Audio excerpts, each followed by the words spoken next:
Hi there. This is a quick demo of how I have been using the Mote audio feedback in my classes. I'm also learning as I go. It's a new software for me, and I found three applications of it, which I will demo to you now, and hopefully you can find some links with what you do.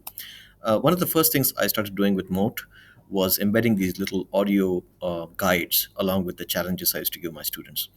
And so over time, that has translated into video demos before I actually give them the actual challenge. But for the context, it was really useful. So because Mote has links with Google Suite platforms, it can be embedded into any kind of Google document, and slides obviously is one of them.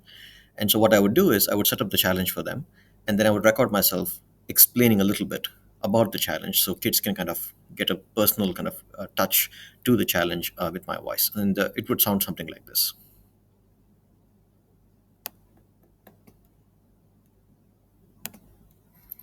Hey guys, quick guidance on the very first challenge in the new set.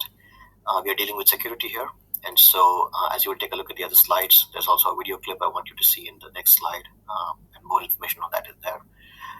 For this particular challenge, what you will start with is making the three arrays. As always, we do data setup before we do any processing. So that basically is the short clip there. Uh, and that's one way of doing it. The second way I've been doing it is to provide feedback on student work. And so every time a student submits work, or in this case, as Alia has not submitted something, I want to quickly send back an audio feedback to them. Instead of writing a comment, which many of them find useful, by the way, right? I've had some feedback from students about this, and there's always a choice of whether they expect a text feedback or an audio feedback. Sometimes I combine the two as well, with audio being an introduction piece and the text being a more expanded piece. So what I would do essentially is click on the little mode here and record myself saying something. For instance, hey Alia, just noticed, ooh, signed out. I got to sign in again. Let me do that. There we go. Yes. This part of the program was not sponsored by Mode.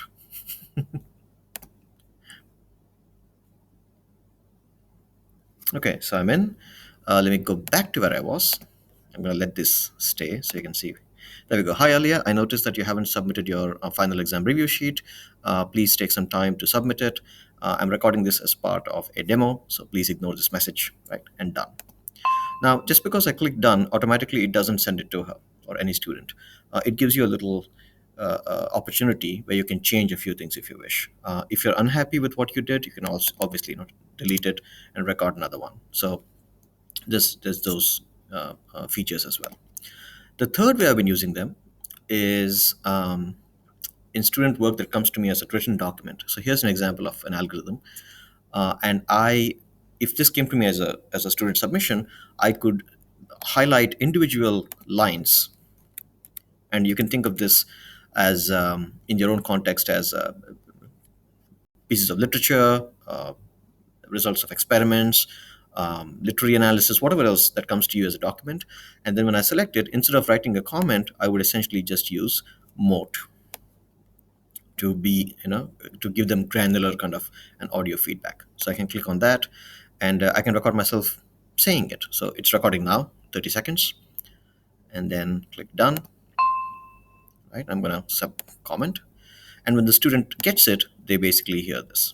Click on that, and I can record myself saying it. So it's recording now, 30 seconds, and then click done. Right. So these are the three ways in which I have found uh, integrating Mote into my lessons easy. I'm sure there are other ways. I hope this was useful to you, and please let me know if you have any questions. Thank you.